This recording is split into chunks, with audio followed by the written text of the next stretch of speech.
ठीक है, फाइन. सो सी देखो, अभी क्या है, ये जो फाइल आपके पास है, we have combined 2 data frames all together.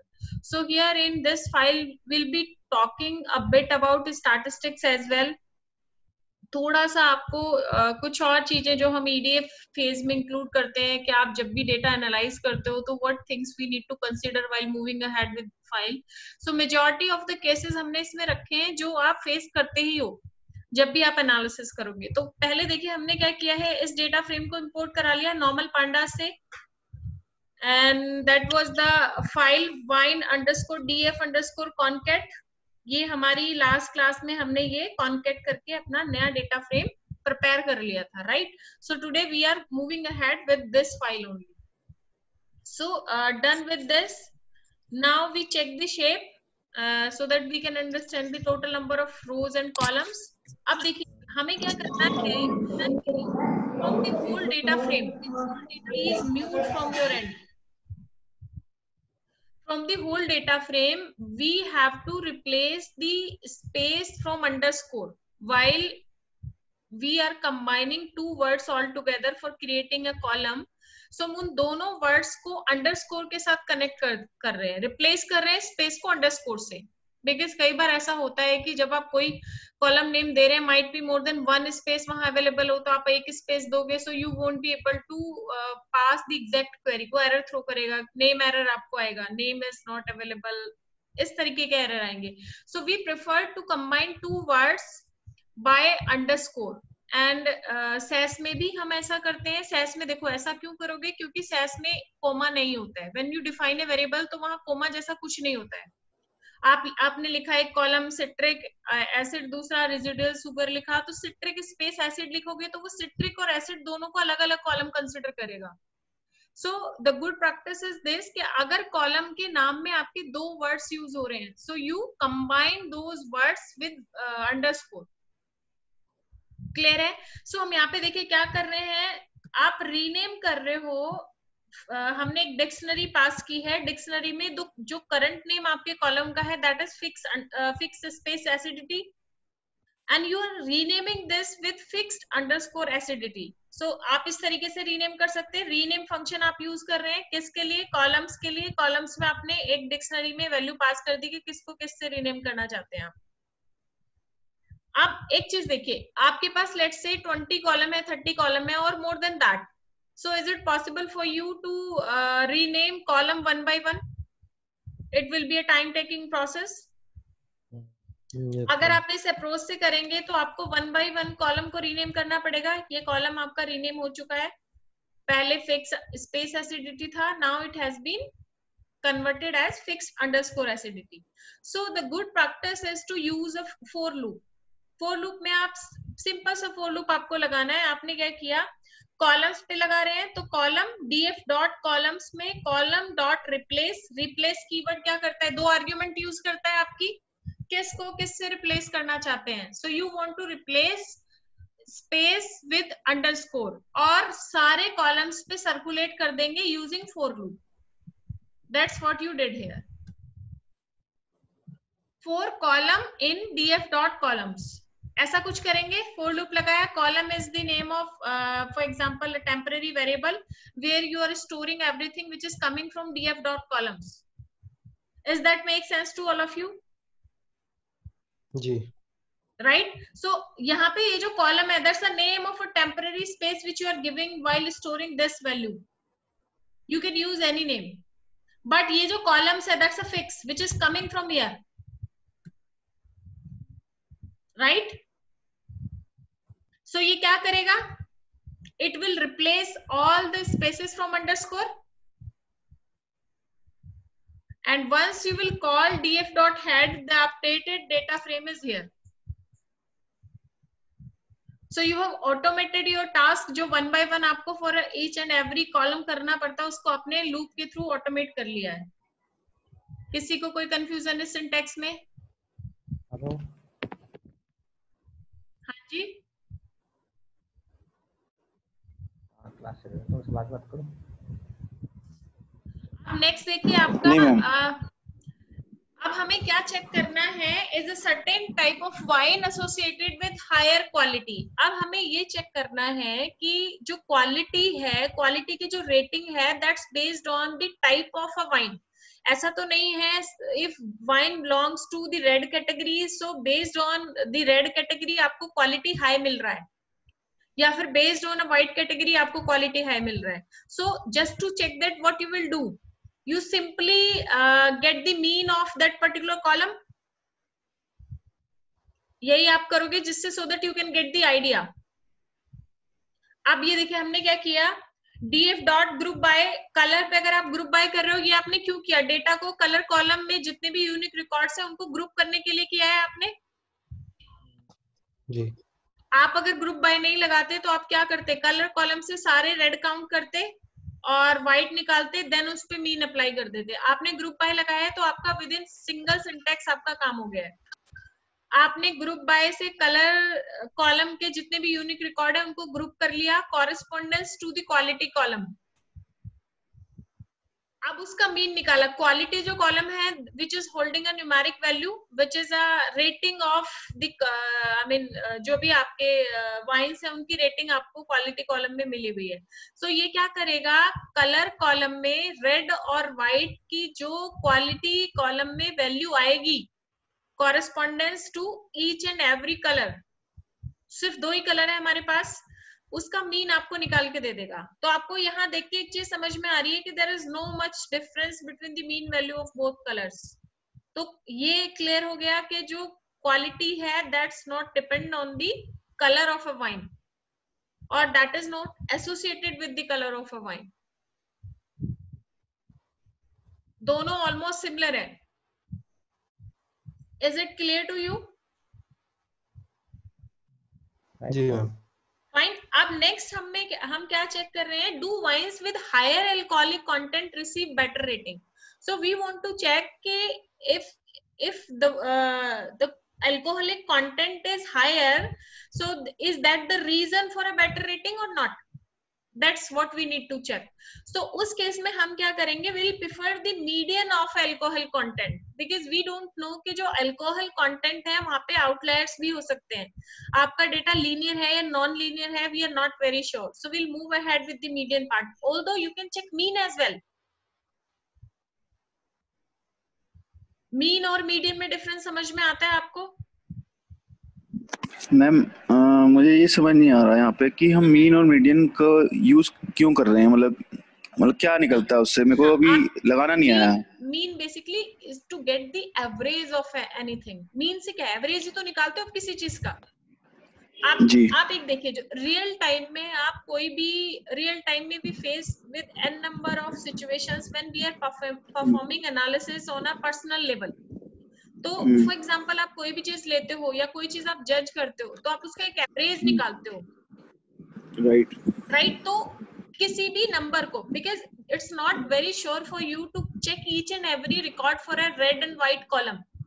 आपके लिए पॉसिबल नहीं है कॉरेस्पॉन्डेंस टू द क्वालिटी। तो आप ऐसा तो नहीं है रेड में जितने भी रिकॉर्ड है उसको क्वालिटी के कॉरेस्पॉन्डेंस जो भी आउटपुट आपको मिला है हर एक रिकॉर्ड को आप वैलिडेट करेंगे या चेक करेंगे। इन केस आपने चेक भी कर लिया तो आप उसको इंटरप्रेट कैसे करोगे? तो आप क्या करोगे, पूरे कॉलम का एवरेज निकाल के मुझे एक एवरेज आइडिया मिल जाएगा so that I can have a clear picture of that particular value कि जो एवरेज है for the red colour based on the rating of into the quality column that is this 5.6 and for white is 5.8, right? अगर यहाँ पे average, हाँ मतलब average red और white में इतना चल ही रहा है, इतनी वैल्यू है ही मिनिमम। हाँ। अब यहाँ पे देखिए, अगर इस एवरेज में डिफरेंस ये आता जो व्हाइट है वो 10 पॉइंट समथिंग होता तो मुझे एक चीज समझ में आ जाती कि जो क्वालिटी है, क्वालिटी में जो भी आपको रेटिंग मिली है व्हाइट कलर के, just because wine is white, वो इसलिए ज्यादा मिली। That make sense to you? Right. Clear है? अब नेक्स्ट हमारा क्या चैलेंज है, we need to check that do wines with higher alcoholic content receives better rating. अब हमें ये चेक करना है कि ऐसा तो नहीं है कि रेटिंग आपको अल्कोहलिक कंटेंट की वजह से बेटर मिल रही है। That we need to check, because आप डेटा को एनालाइज कर रहे हैं तो आप ये मल्टीपल लेवल्स पे इसको चेक करेंगे ना। तो हमने क्या किया यहाँ पे, अल्कोहल जो हमारा एक कॉलम है उसका एक मीडियन वैल्यू निकाली। अब देखिए वो हम मीडियन वैल्यू क्यों निकाल रहे हैं। मतलब हाँ जी, मीडियन वैल्यू मतलब होता है ना 50% of that alcohol that. Basically देखो मीन और मीडियन में डिफरेंस क्या होता है। अगर आपके डेटा में, ये मैं एक दो बार पहले भी आपको बता चुकी हूँ, हाँ तो आपने बताया अपर क्वांटल लोअर क्वांटल के बीच के हाँ रेशियो से राइट, मीडियन। जो मीडियन है आपका that's the inter quartile range जो होती है, लोअर क्वार्टाइल और अपर क्वार्टाइल के बीच की जो वैल्यू है दैट इज मीडियन। मीन और मीडियन में डिफरेंस ये होता है कि अगर आपके कोई भी दो data point, let's say this is 5 4 3 2, एक हमारे पास ये डेटा सेट है, बी हमारे पास डेटा सेट है 23 2 3 1, टोटल 4 रिकॉर्ड्स यहाँ भी है। अब इन दोनों में देखिए, जो फर्स्ट डेटा सेट अगर आप इसका मीन निकालेंगे और जो सेकंड डेटा सेट है दोनों का मीन निकालेंगे तो दोनों के मीन में बहुत डिफरेंस हो जाएगा। सेकंड वाला जो बी है इसका अगर आप मीन निकालोगे तो उसकी वैल्यू 2 और 1 से कहीं ज्यादा हो जाएगी, क्योंकि यहाँ पे नॉन लीनियर डेटा है विच इज 23। बट अगर यहाँ पे मीडियन निकालोगे तो median is the best approach. while we will be moving ahead the statistics part in detail before the machine learning phase, we'll talk about this in detail. तो कुल मिला के ये जब भी आउटलायर होगा तो हम मीडियन निकाल सकते हैं उसका। मीडियन आपको देखिए दोनों में अगर आप मीडियन निकालेंगे तो मीडियन दोनों के बहुत ज्यादा चेंज नहीं है। मीडियन जो है that's not more inclined towards the outlier. Whenever you have the outlier in your data or your data is non-linear, so we prefer to move ahead with median rather than mean. आप एक चीज देखिए, in case we have the salary of 5 employees for a particular organization. कुछ लोग हैं जो जिनका salary difference 10,000 20 30 40 50 है, एक है कंपनी का वीपी है या फिर सीईओ है। तो आप कुछ सोचिए कि अगर आप सीईओ की सैलरी इंक्लूड करके देन उस डेटा सेट का टोटल सैलरी ऑफ एम्प्लॉइज का मीन निकालते हैं तो क्या वो कोई सेंस बनाता है? नहीं। बट मीडियन निकालेंगे so you will get a clear picture. Median is always the best approach when your data is non linear और inclined towards the outliers. Okay, clear है ये चीज? यस। सो अब यहाँ पे देखिए, इसको I am just giving you the real time use case कि यहाँ पे मीडियन निकालने का पर्पस क्या है। अब हमने सबसे पहले क्या किया, जो हमारा अल्कोहल कंटेंट कंसीडर करता है, the name of column is alcohol, उसका हमने मीडियन निकाल लिया। अब हम क्या करेंगे, मीडियन हमें पता चल गया विच इज 10.3, क्योंकि we are not very sure कि जो अल्कोहल कॉलम है उसका डेटा मतलब लीनियर है या नॉन लीनियर है, and I don't have that much time to check that. I will move ahead with the median because that column is not very much important for me. Although आप mean निकाल के दोनों में difference check भी कर सकते हैं, ऐसा जरूरी नहीं है कि आपके डेटा में मीन और मीडियन में बहुत सारे डिफरेंसेस आए, क्योंकि I am not very sure कि जो मेरा अल्कोहल कॉलम है उसमें आउटलायर है या नहीं। How your data is spread under alcohol column, I'm not very sure, so I don't want to take any risk. I'll move ahead with median part. Clear है? अब मैं क्या करूंगी कि मैं उस कॉलम में जो भी इस मीडियन वैल्यू से कम रिकॉर्ड आते हैं, which alcohol content is less than this median value, मैं इसको एक अलग ऑब्जेक्ट में स्टोर करूंगी, and the value which is higher than the median मैं उसको एक अलग ऑब्जेक्ट में स्टोर करूंगी। That's what I am doing here. यहां देखिए हमने ये किया है, हमने क्या किया है, df डॉट क्वेरी हमने उस पर लगाई कि जो अल्कोहल है which is less than 10.3 that should be store in low underscore alcohol, and the samples which are having the records more than 10.3 or greater than or equals to 10.3 that should be under high underscore alcohol. अब मैंने अपना data दो part में distribute कर लिया, लो alcohol high alcohol में, right, लो alcohol और high alcohol में। अब यहाँ पे देखिए हम क्या कर रहे हैं, एक नल डेटा फ्रेम बना रहे हैं। ये नल डेटा फ्रेम हम इसलिए बना रहे हैं क्योंकि फर्दर ये जो एम्प्टी डेटा फ्रेम हमने बनाया है इसको हम किसी न किसी वैल्यू से फिल करेंगे। We are going to utilise that null data frame. अब नल डेटा फ्रेम देखिए, अगर आप num अंडरस्कोर सैंपल्स एक नया डेटा फ्रेम क्रिएट कर रहे हैं तो उसमें हमने क्या किया, df डॉट शेप और जीरो वैल्यू हमने क्यों पास की? यहाँ पे हमने क्या किया, सारी जीरो वैल्यूज के साथ जो डीएफ की शेप है, डीएफ की शेप में टोटल नंबर ऑफ रोज हमें मिल जाएगा, उसको जीरो से फिल कर दो। जो पूरा डेटा फ्रेम है, अगर आप यहाँ पे इसको कॉल कराएंगे, let me comment this part, और अगर आप इसको यहाँ कॉल कराएंगे तो you check this num underscore samples, ये हमें यहाँ पे कितना टोटल रिकॉर्ड्स कितने मिल गए जीरो के साथ? 6497। अगर आप यहाँ पे ये डीएफ जो डेटा फ्रेम है इसको चेक करोगे तो इसकी टोटल वैल्यूज हमारी कितनी है? रो एंड कॉलम हमने शेप चेक किया है, 6497 कॉलम, राइट। तो 6497 हमने जीरो स्टोर करा ली। क्लियर है? अब हम क्या कर रहे हैं,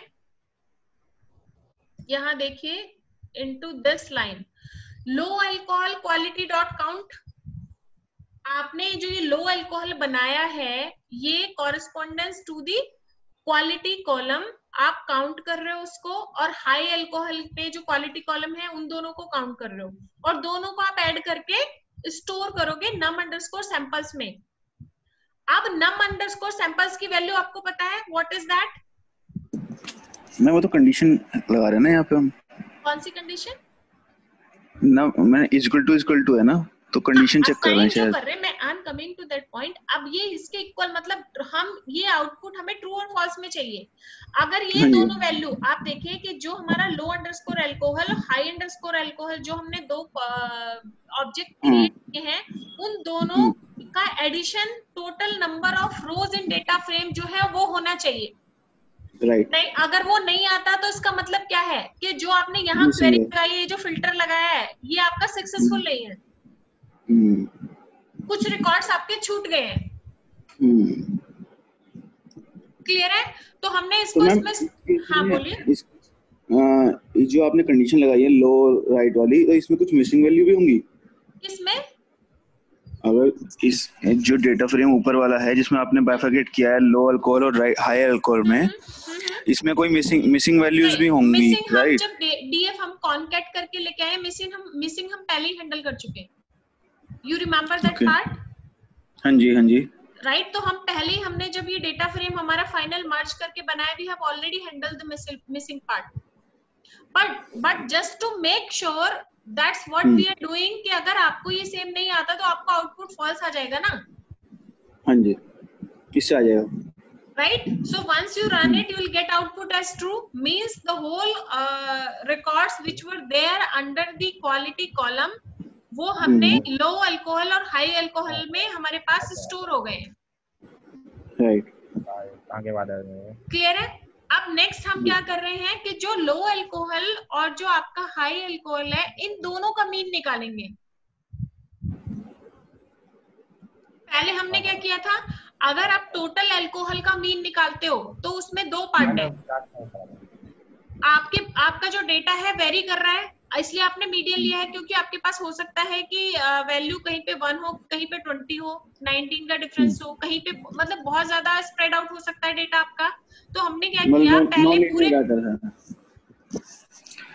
नॉन लीनियर डाटा था। Any confusion? नहीं, मैं ये कह रहा हूँ हमारा नॉन लीनियर डाटा था ना। हाँ, we are not very sure कि वो नॉन लीनियर था भी या नहीं था, right. We are not very sure, but we have recommended to initiate with the median part, so that median value हमें मिल जाए। तो based on that median value आप lower और अल्कोहल और higher अल्कोहल को दो पार्ट में डिस्ट्रीब्यूट कर लेंगे। So आपको ये भी पता चल जाएगा कि how your data is distributed। ऐसा तो नहीं है कि लो अल्कोहल की वैल्यूज ज्यादा आई है और हाई अल्कोहल की वैल्यूज कम आई है। नहीं, ठीक है। इसको चेक करने के हमने क्या किया, हमें करना पड़ेगा ना डेटा को दो पार्ट में store based on the median value, right? हमने वो कर लिया। अब हम क्या कर रहे हैं, अब जो फाइनल वैल्यू हमारी स्टोर है वो लो अल्कोहल हाई अल्कोहल में स्टोर है। We are finding the median of these two. Clear है? अब देखिए, आपका जो इन दोनों का मीडियन हमने निकाला, यहाँ पे देखिए, यहाँ पे भी बहुत ज्यादा डिफरेंसेस नहीं है। जो लो अल्कोहल है उसका मीडियन आपका 5 आ रहा है, जो हाई अल्कोहल है उसका मीडियन आपका 6 आ रहा है. There is no so much difference. तो आप किस लिए ऐसा कर रहे थे? जस्ट टू चेक कि do wines with higher alcoholic content receive better rating. ऐसा भी नहीं है, ऐसा भी नहीं है.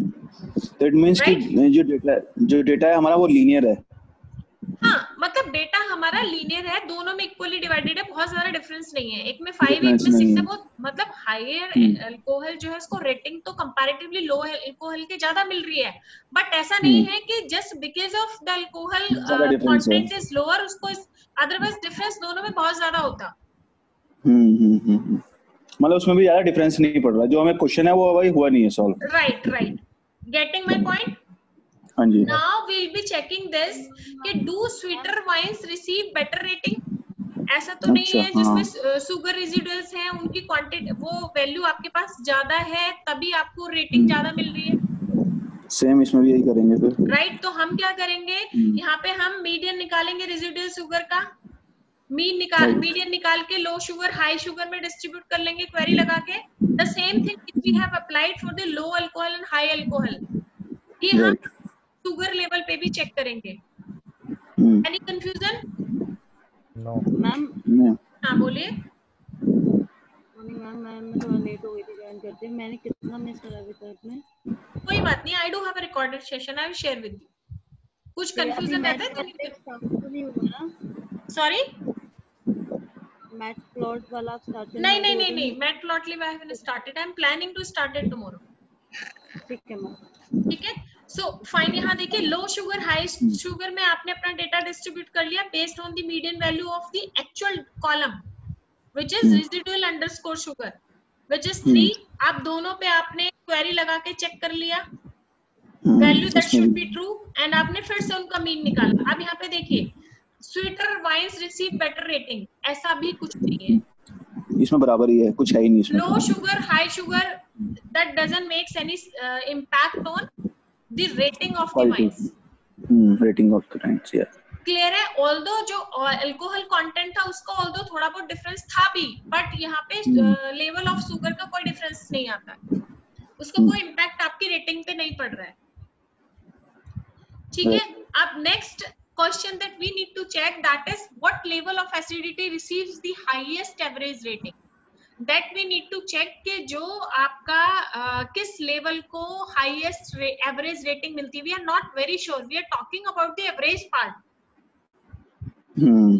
राइट. तो हमने क्या किया, हम क्या करेंगे, हमारा जो डेटा फ्रेम है उसके specifically fixed underscore acidity column का हम स्टैटिस्टिक समरी निकालेंगे. We are not getting the statistic summary for the whole data frame here. You clear this part? Any confusion? Single column. Single column पे we are applying which is fixed underscore acidity so that we can get the statistic summary for that particular column. So here you can check the lower upper quartile, the median and the minimum value, the standard deviation, mean and the total number of count.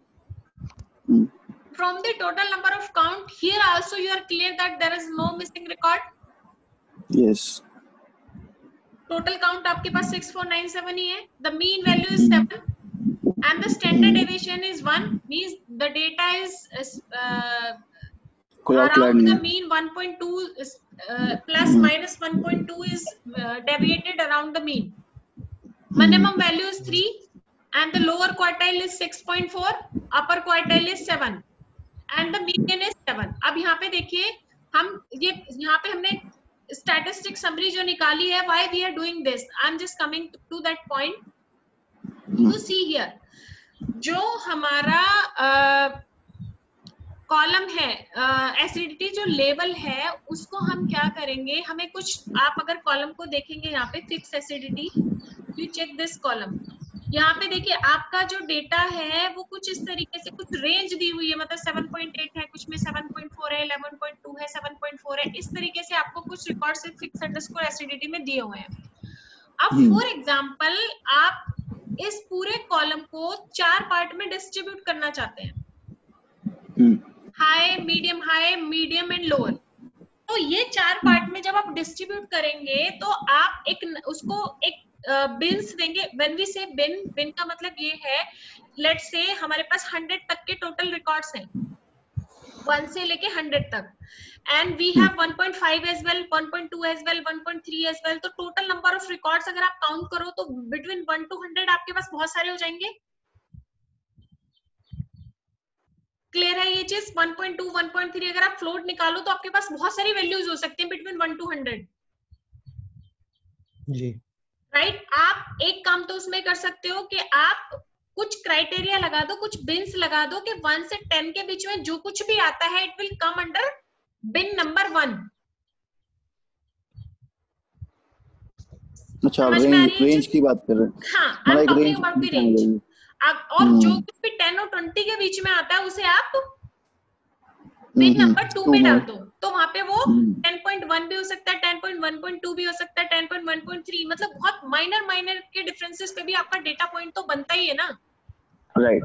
सो आपको individual data point को display करना is very tough for you. So what we call that a continuous value. तो continuous value को क्या करोगे, आप कुछ beans में स्टोर करा दोगे. तो ये जो बिन्स हमने यहाँ पे डेवलप किए हैं, ये बिन्स हमारे किस वैल्यू के बेसिस पे हमने डेवलप किए हैं, क्योंकि हमें 4 वैल्यूज चाहिए, हाई, मीडियम और लो. तो आप यहाँ देखिए हमने जो 3 पॉइंट वैल्यू ली है, what is that? Minimum. 6.4 is what? Lower quartile. Lower quartile. And आपका 7.0 is what? The median. And आपका 7.7 is what? Upper quartile. And 15.9 is what? The maximum value. तो आपने क्या किया, based on the statistic summary of your data, आपने beans बना लिए, मिन, लोअर क्वार्टाइल, अपर क्वार्टाइल, मीडियन और मैक्सिमम वैल्यू के बेसिस पे. जो भी आपके पास, इनको अलग अलग हमने क्या किया कि जो यहाँ पे आपने टोटल पॉइंट कितने लिए हैं, 3.8, 6.4, 5. तो 3.8 और 6.4 के बीच में जो कुछ भी आता है वो आपका एक बिन में जाएगा, और 6.4 और 7.0 के बीच में जो आता है वो आपका सेकंड बिन में जाएगा. 7.0 से 7.7 के बीच में जो आता है वो थर्ड बिन में, एंड 7.7 to 15.9 आपका नेक्स्ट बिन में. So this is how you have properly distributed the whole continuous data set into 4 parts. आपने क्या किया, आपने रिकॉर्ड्स की ग्रुपिंग कर ली है.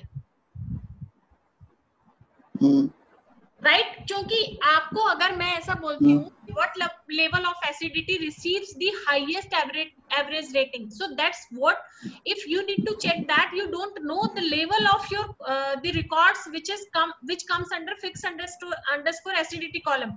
तो पहले तो आपको वो ग्रुपिंग करनी पड़ेगी ना अपने डेटा की, because your data is continuous into that column.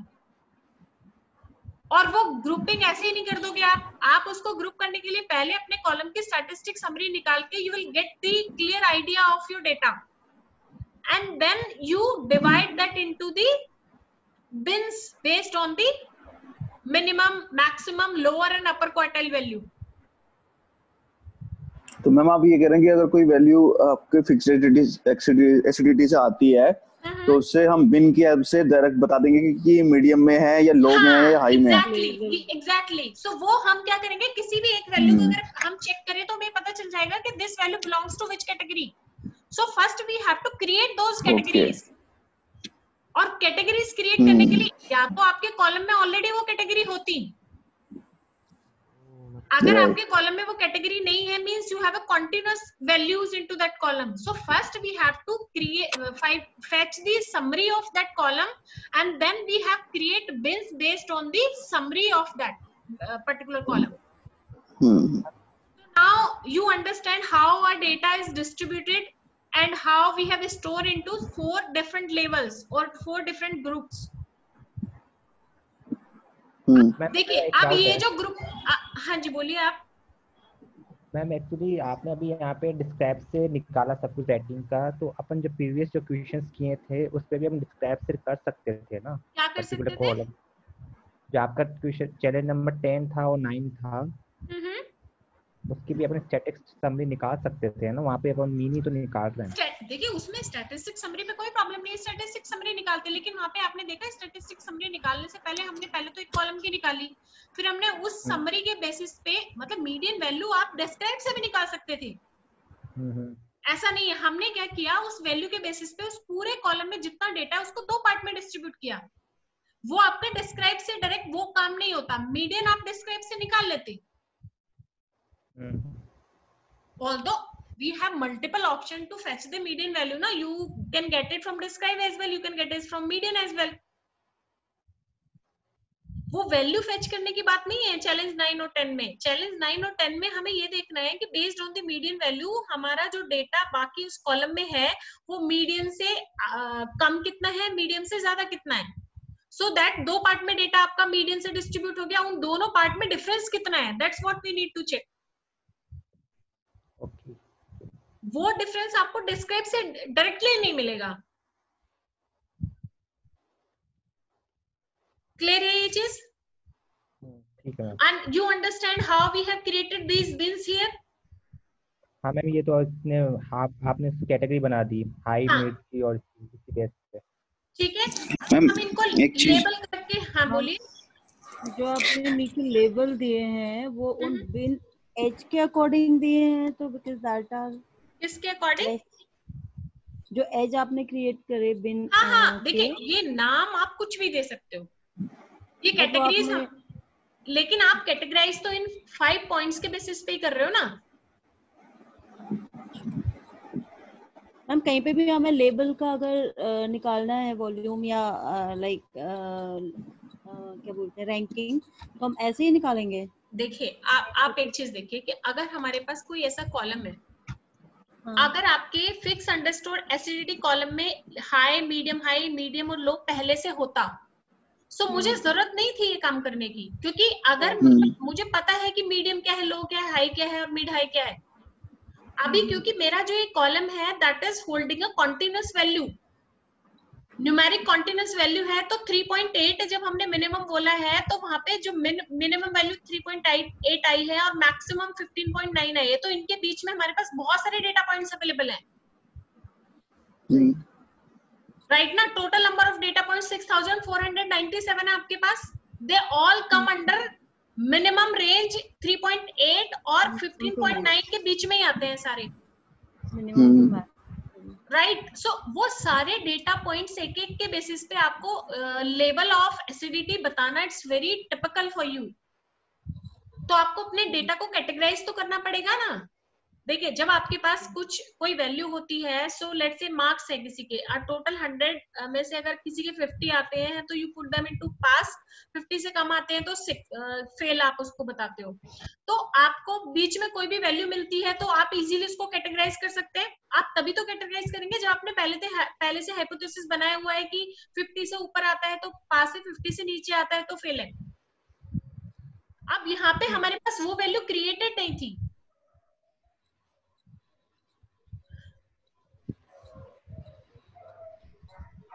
See, we are about to finish this meeting। ये आपका मीटिंग वो होने वाला है। आपका जो भी ये रिमेनिंग पार्ट रहेगा आप एक बार इसको देख लेना।